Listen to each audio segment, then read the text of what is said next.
Donc on est là pour parler aujourd'hui du rachis et de la thérapie manuelle. Comment est-ce qu'on l'a inclus dans nos pratiques?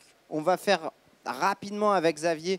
Je pense que c'est nécessaire, pas un retour historique, mais savoir comment la thérapie manuelle a énormément évolué au cours des dernières années pour savoir qu'est-ce qu'on en garde aujourd'hui. Et puis évidemment, pouvoir discuter tous ensemble et répondre. Oui. Et répondre à vos questions si vous en avez. Voilà. Allez, pour le côté historique, c'est moi, parce que je suis plus vieux.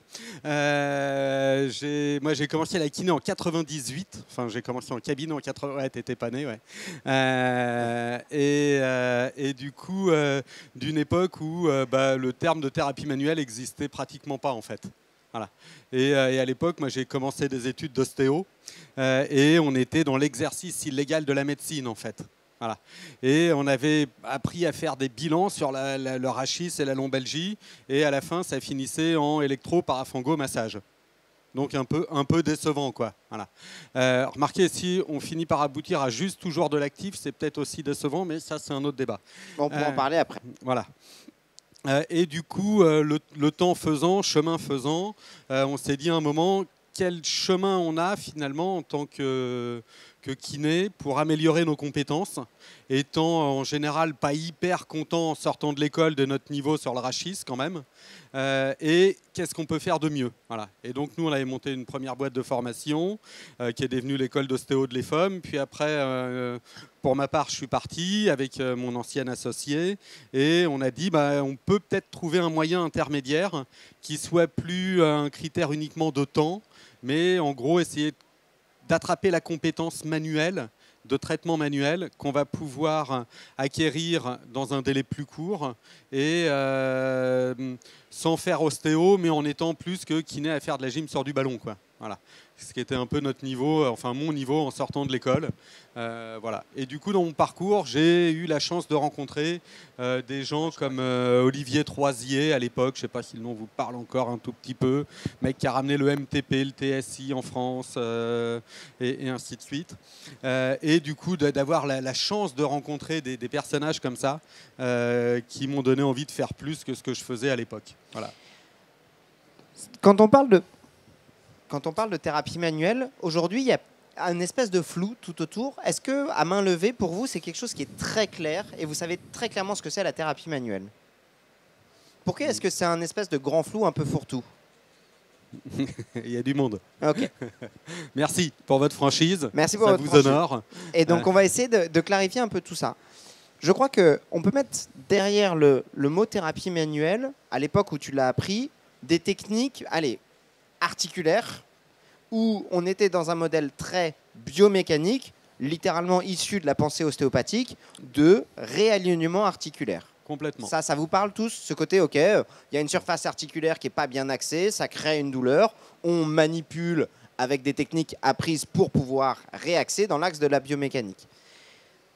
Quel était à l'époque l'avantage et la révolution par rapport à la kiné de ce type de technique-là? Le gros intérêt, c'est qu'on n'avait pratiquement aucune technique articulaire vraie sur le rachis. Le seul courant qui existait à l'époque, c'était Soyer un peu, qui était pour nous une version déjà intéressante mais soft, et qui manquait un peu de précision et d'intensité dans la technique, donc manquait un peu de rapidité quelque part.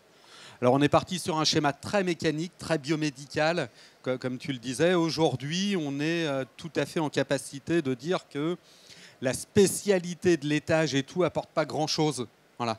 Maintenant, de savoir faire le geste technique avec un peu d'impulsion, c'est reconnu notamment comme un critère de gain sur la douleur, au moins à moyen-court terme. Court-moyen terme plutôt, pardon. Voilà. Là, Xav, si je résume, on a eu donc à un moment donné, un moment où on vous a appris des techniques que vous n'appreniez pas en kiné. En kiné, pour de la dorsalgie, lombalgie, cervicalgie, on apprenait massage, on apprenait plus ou moins de l'électro, on apprenait parafango. On mettait un peu de chaud, voilà. Même en Guadeloupe. On n'apprenait pas le bilan. Non. Le bilan lombaire, on apprenait à la limite un bilan de mobilité, du distance doigt-sol. On faisait du bilan, mais à la fin du bilan, on faisait toujours pareil. Donc finalement, si vous faites toujours pareil à la fin de votre bilan, faites pas de bilan en fait. Voilà, faites directement le traitement. ou alors vous faites un diagnostic de départ. Je préfère diagnostic d'ailleurs, mais tu le sais. Hein. Diagnostic dans le sens où j'essaie de trouver réellement la cause. Et puis il y a ceux que je vois en première intention, c'est-à-dire sans qu'ils aient vu quelqu'un d'autre avant moi, pas de médecin. Et donc là, il y a tous ceux pour qui je ne dois pas faire, justement. Donc c'est ce qu'on appelle évidemment drapeau rouge, hein, red flags pour s'il y a des anglo-saxons. Mais en gros, primum non nocere, premièrement ne pas nuire. Ceux que je ne dois pas voir. Voilà. Et puis les autres, je peux les voir. Et quand je les vois, leur proposer de manière honnête, objective et loyale jusqu'où je peux les aider, ou leur dire je peux peut-être vous aider, il y a 50-60% de chances pour que ça marche, et il y a aussi peut-être une chance pour que ça ne marche pas, et à ce moment-là dire si ça ne marche pas, on réévaluera, on reverra le traitement. Et donc c'est là où dans la logique de l'accès direct, il y a la première intention, il y a le J1, mais il y a aussi donner une suite logique à un traitement dans le temps. J'ai toujours à l'esprit que quand au bout de 10 séances, ça ne marche pas, vous pouvez peut-être en faire 15 ou 20, il y a des chances que ça continue à ne pas marcher. Ça doit marcher assez vite quand même, hein, le traitement. Hein. Voilà. Et il faut être un peu rapide, quoi. Voilà. C'est bien pour vous et c'est bien pour eux. C'est bien pour eux parce qu'ils ont moins mal. C'est bien pour vous, ça vous évite de vous taper des casse-pieds. Parce que là, on en a quand même, hein, parfois. Hein. Que vous traînez longtemps et qui sont là à râler tout le temps parce que ça avance pas et tout. Quand c'est là le mauvais des deux, c'est peut-être pas un mauvais patient. Voilà, c'est peut-être nous. Dans l'histoire, on avance un petit peu. On arrive dans les années 2010-2015, là où nos chemins se rencontrent un peu plus. Xavier a été un de mes profs à l'école. Il m'apprenait notamment l'élevé de tension.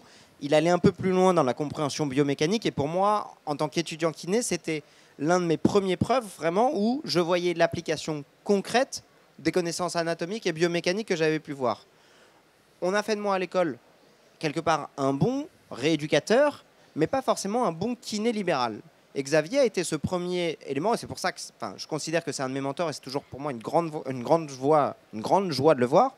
Et je ne serais pas le kiné que je suis aujourd'hui sans Xavier sur mon passage. Il m'a appris non seulement à être un kiné qui comprend les problématiques de mes patients, les problématiques réelles, et qui a toujours une solution dans son sac. Il m'a appris ça, toujours une solution dans le sac, que ce soit du discours, que ce soit une main, que ce soit un exercice. Nos chemins se recroisent. Tu voulais ajouter quelque chose ?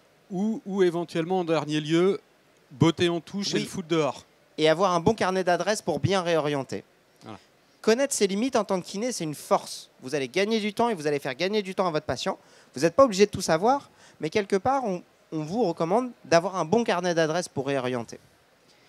On avance dans le temps, on arrive en 2015, et là, on est un peu entre chien et loup, entre deux feux, sur... je vais le dire en vrai, hein, quelque part la fin de la sacro-sainte ostéopathie.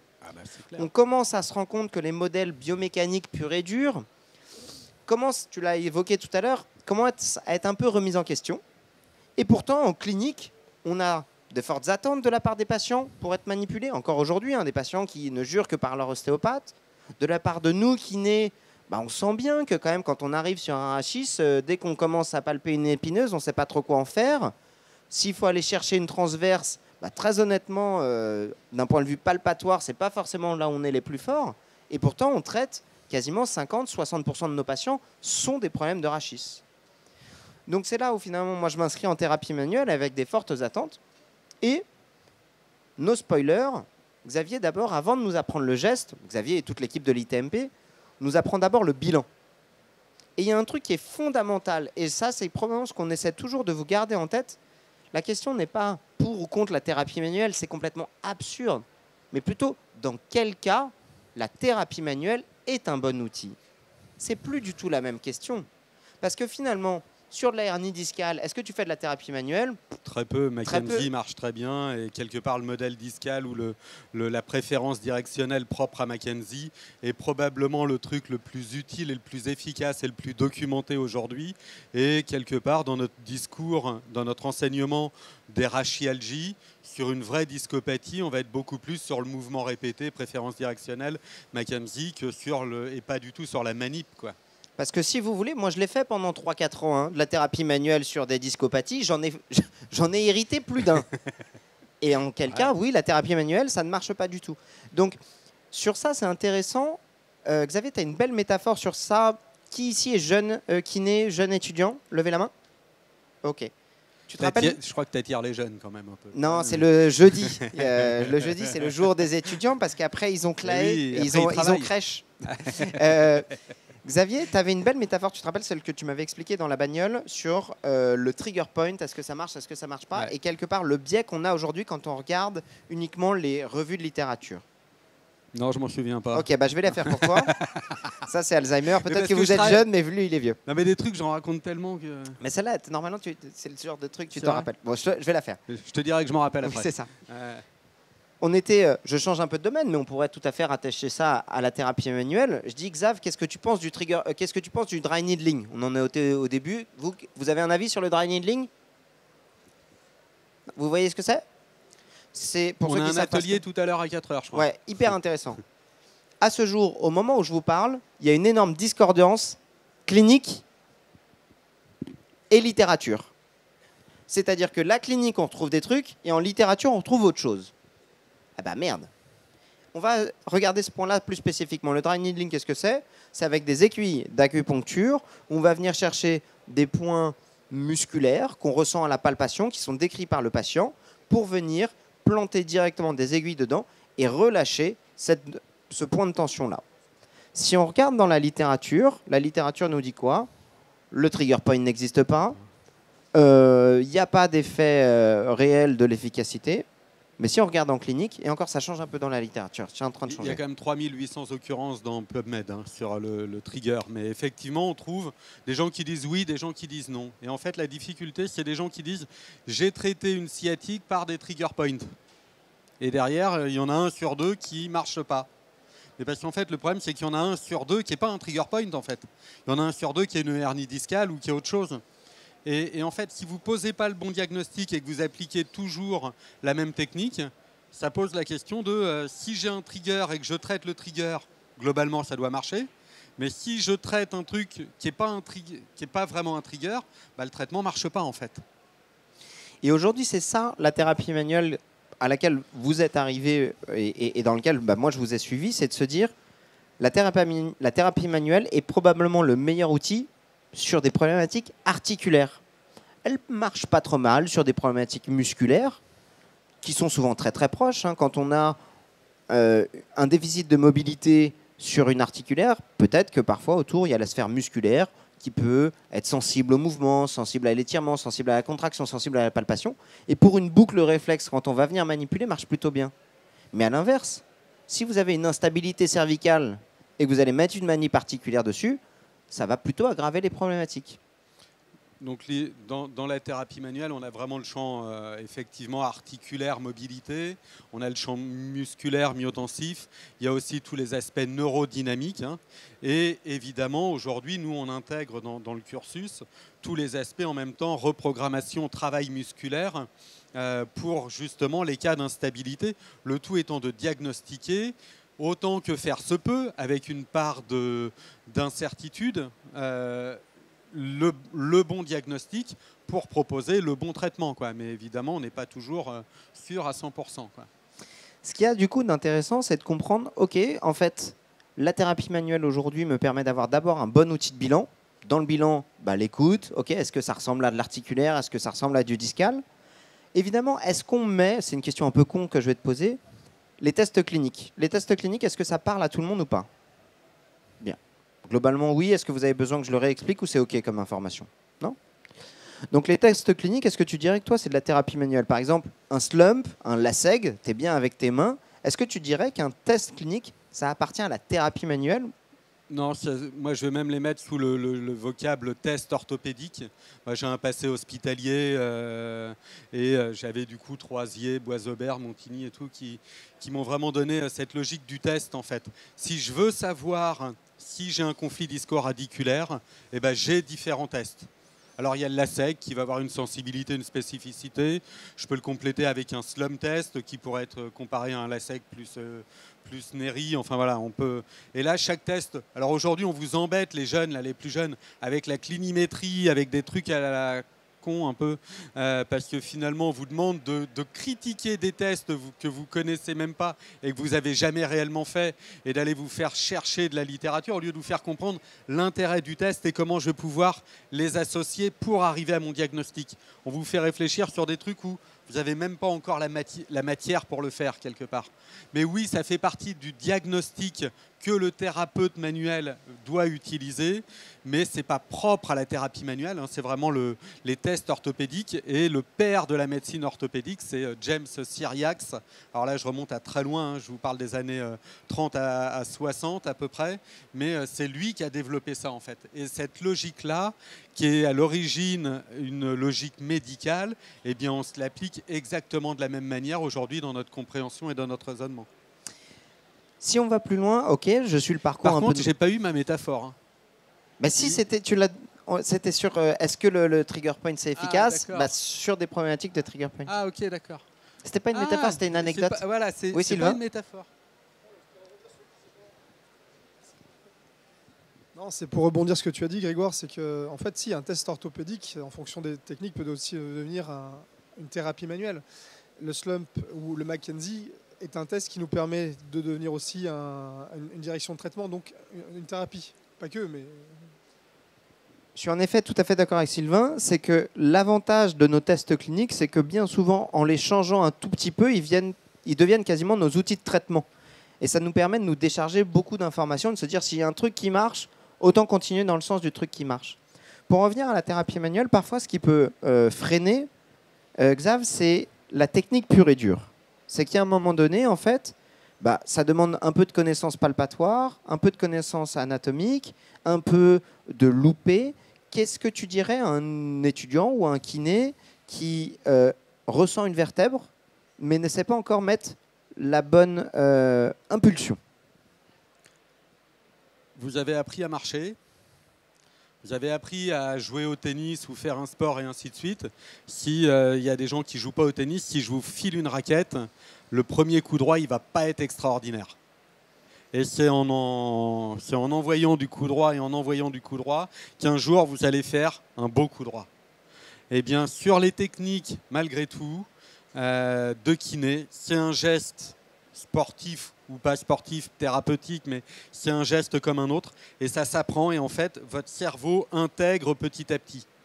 Au tout début, quand je te faisais faire une levée de tension du piriforme, c'était laborieux, c'était machin, fallait se placer avec chacun son gabarit, sa taille, son truc par rapport à une table plus ou moins adaptée. Ouais. Et c'est galère. Aujourd'hui, faire une levée de tension du piriforme, tu ne te poses même pas la question.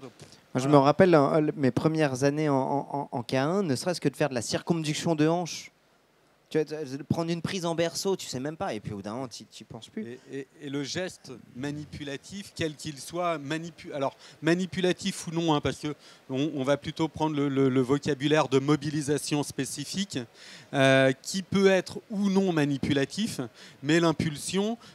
faut l'apprendre, et pour l'apprendre, faut en bouffer, faut en faire un peu, faut comprendre déjà en amont, faut avoir une représentation mentale de ce qu'on veut faire, mais comme le coup droit, si je vous explique le lift, vous comprenez comment faut faire. Il y a le comprendre, puis après il y a le faire, et puis il y a le faire une fois, puis le faire de manière reproductible, de manière automatique. Donc après ça, faut pratiquer. Dans nos défauts aujourd'hui, là, dans nos études de kiné, j'enseigne encore un peu en IFMK, hein, on pratique de moins en moins, hein. Et quand on essaie de vous faire pratiquer en IFMK, bon, c'est bon, hein, je l'ai fait une fois. Hein. Je l'ai fait une fois, ça y est, je l'ai fait pour toute ma vie, quoi. Non, quelque part, ça reviendrait à dire, c'est bon, j'ai fait un coup droit, je sais jouer, je peux aller faire Roland-Garros. C'est pas faux, la métaphore est bonne. C'était une vraie métaphore. Ouais, celle-là était très bien. Au niveau des techniques articulaires, est-ce que c'est ma question une fois de plus, je me fais l'avocat du diable, est-ce que toutes les techniques du rachis sont les mêmes ? Est-ce qu'elles sont toutes aussi faciles ? Est-ce qu'elles sont toutes applicables ? Alors, est-ce qu'elles sont toutes applicables ? Oui, sauf les cas où ça ne l'est pas, mais ça revient à nos drapeaux rouges qu'on a déjà évoqués un peu tout à l'heure. Après, on peut choisir en fonction aussi de son gabarit, de son appétence, de sa compréhension du truc. Et on peut, aujourd'hui, on peut avoir plein de modèles. On a des modèles strictement mécaniques, on a des modèles des muscles propres à l'étage intervertébral. On peut choisir de faire une seule direction, on peut choisir de mettre plusieurs directions dans le mouvement. Il y a un moment, il faut faire ce avec quoi on est à l'aise. Et si on est à l'aise, dans un premier temps, avec une direction, juste flexion-extension, et qu'on a du mal à en mettre beaucoup plus parce qu'on débute, eh ben, commencez par la première. Apprenez déjà comme ça. Vous allez aussi développer votre sensibilité, votre capacité à faire. Et après, vous pourrez aller plus loin. Il y a une notion, tu peux ajouter des trucs, de non-spécificité et de spécificité. J'y vais, après tu complémentes. C'est le sujet à la mode, en tout cas. C'est le sujet à la mode, et aujourd'hui, on arrive à un truc qui est, je trouve, très intéressant. Tout à l'heure, Xavier, vous l'avez évoqué, quand on regarde la littérature, qu'est-ce qu'on a? En fait, on a parfois des gens qui arrivent avec, certes, des douleurs articulaires, et on va les manipuler. On a essayé différentes techniques.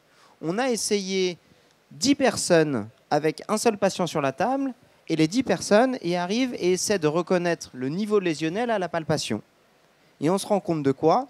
Que sur les 10 personnes, il y a 10 niveaux lésionnels différents. En gros, il y en a un qui va dire « Ah, ça bloque sur D4 à droite », l'autre qui va dire « Ça bloque sur D2 à gauche », et ainsi de suite.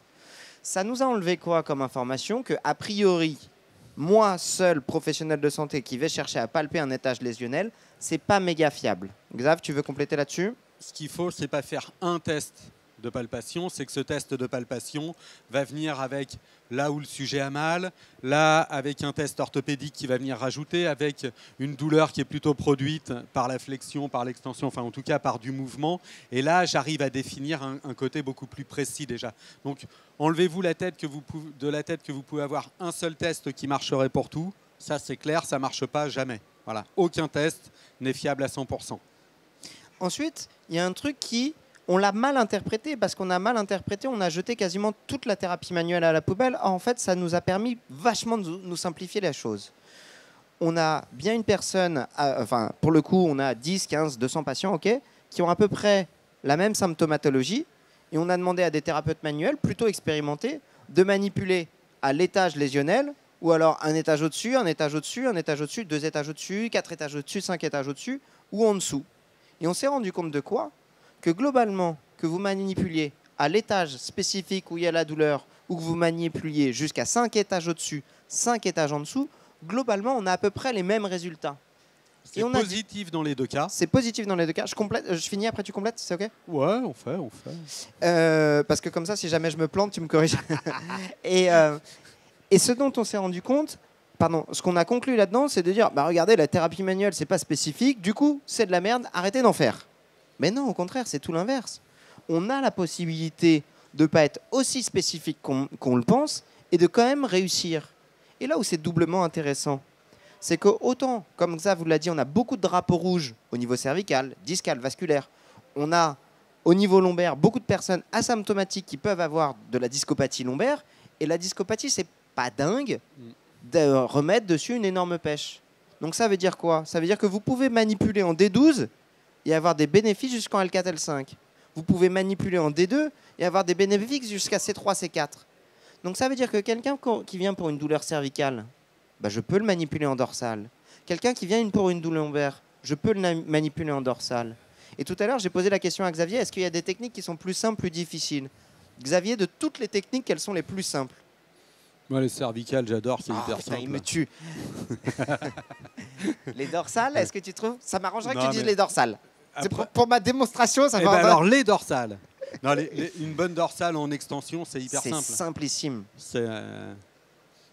Et ce qu'il y a de très intéressant là-dedans, si je prenais qu'un modèle mécanique, il faudrait que je manipule spécialement au bon étage. Si on se dit, quand je manipule ailleurs, ça marche quand même aussi, ça veut dire que le modèle n'est pas uniquement mécanique. Alors, il y a une part mécanique, mais on sait aujourd'hui qu'il y a vraiment une part dans la manip vertébrale, dans la manip tout court, mais de réafférentation, de rebalancer de l'info. Et si vous balancez de l'info à des étages un peu au-dessus, un peu en dessous, ça marche bien aussi. Ce qui est intéressant, c'est pas que...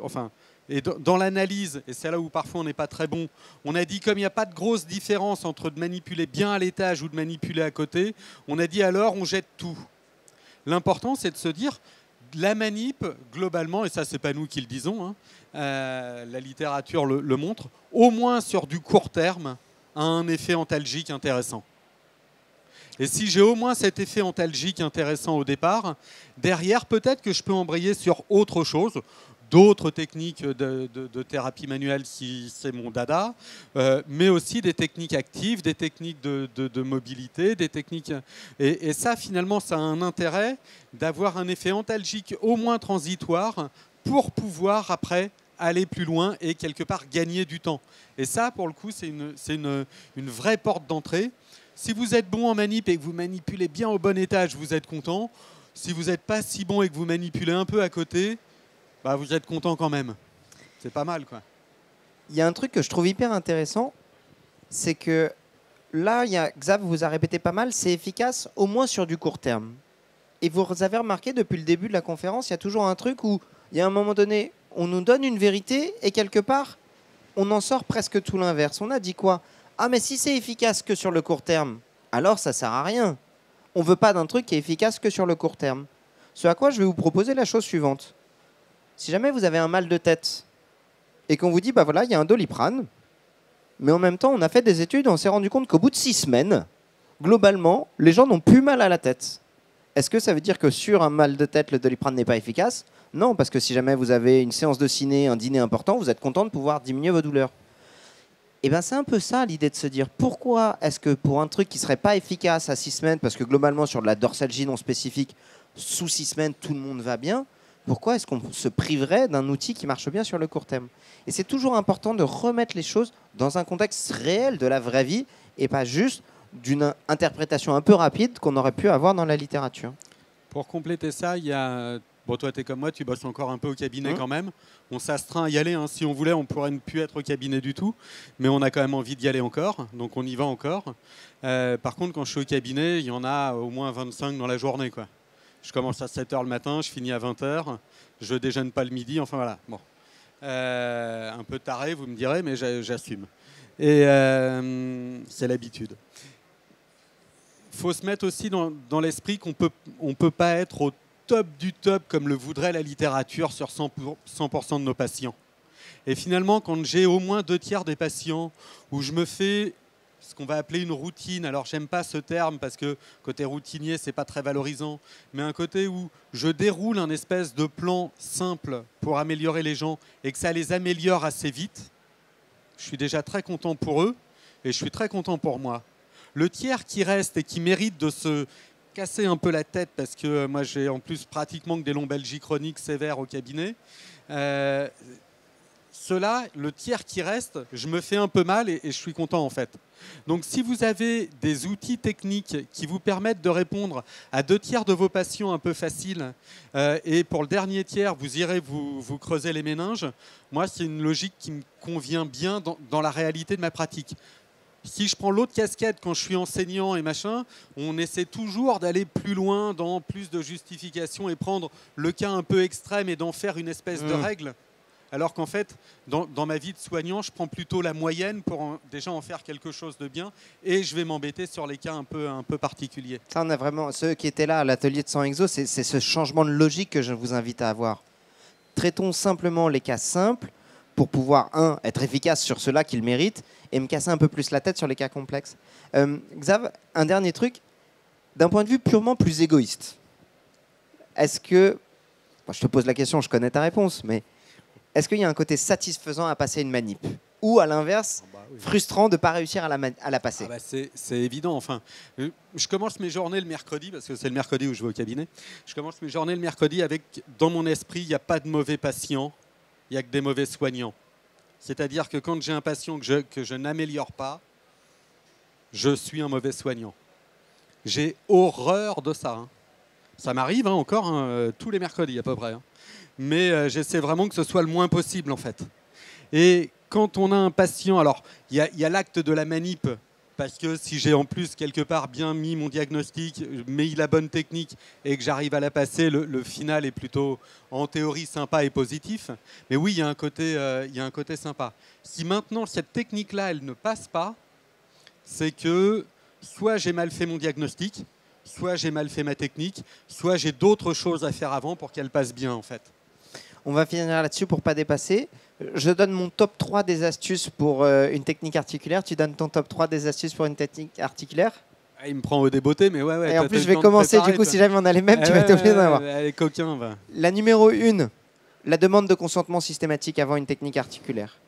Au-delà de l'aspect juridique et légal, il y a des gens qui ne veulent pas être manipulés.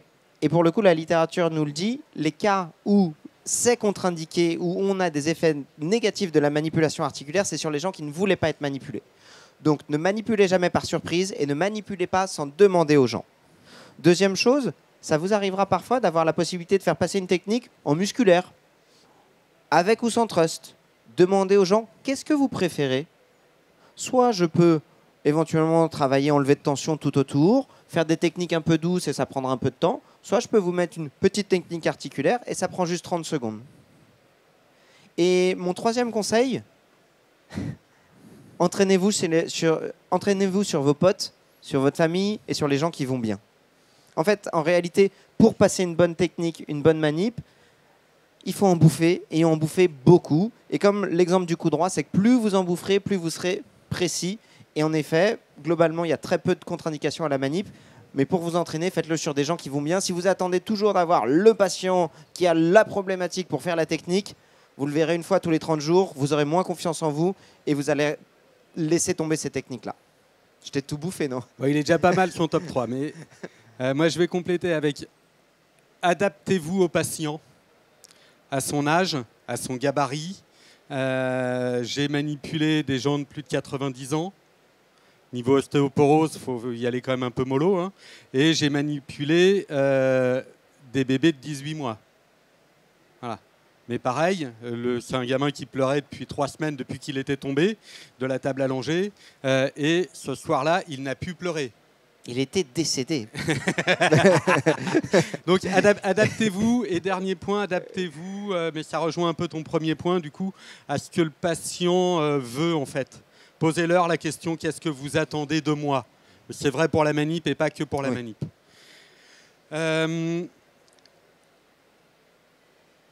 Entraînez-vous et faites du lien anatomie, biomécanique et geste. Voilà. Et ce lien-là, encore une fois, on ne vous le fait pas faire assez quand vous êtes tout jeune à l'école. Certains vont le faire un peu parce qu'ils ont des prédispositions. Moi, j'ai fait beaucoup de mécanique automobile avant de faire de la kiné.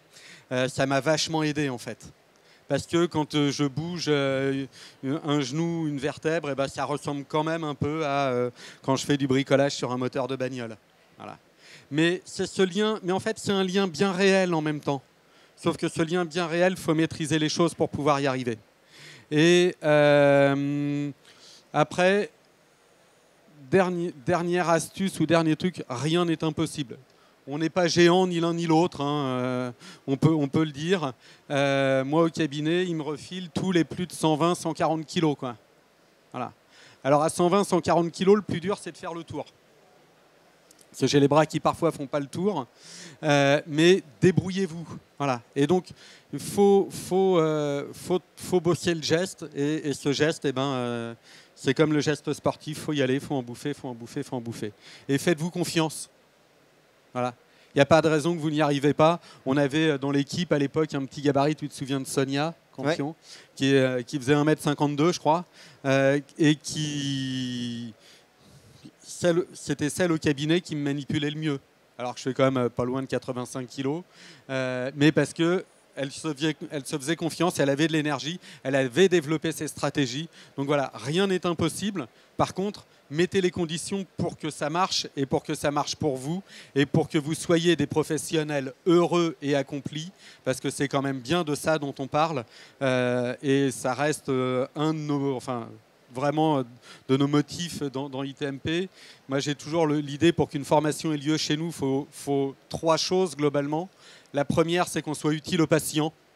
C'est-à-dire que ce qu'on va apprendre à nos consoeurs et confrères kinés, il faut que ce soit vraiment utile aux patients à la fin. Le deuxième point, c'est que vous soyez en tant que professionnel, là où vous êtes parfois comme une poule devant une fourchette, devant certaines pathologies, que vous soyez capable de les prendre en charge réellement. Et le dernier point, c'est que nous, on se fasse plaisir. Voilà. Alors ça, on le fait bien ensemble, hein, mais voilà, c'est un peu nos 3 points qui font qu'on a envie de faire, quoi. Donc si jamais ça vous intéresse, vous aurez toutes les informations sur le site de l'ITMP. Ouais.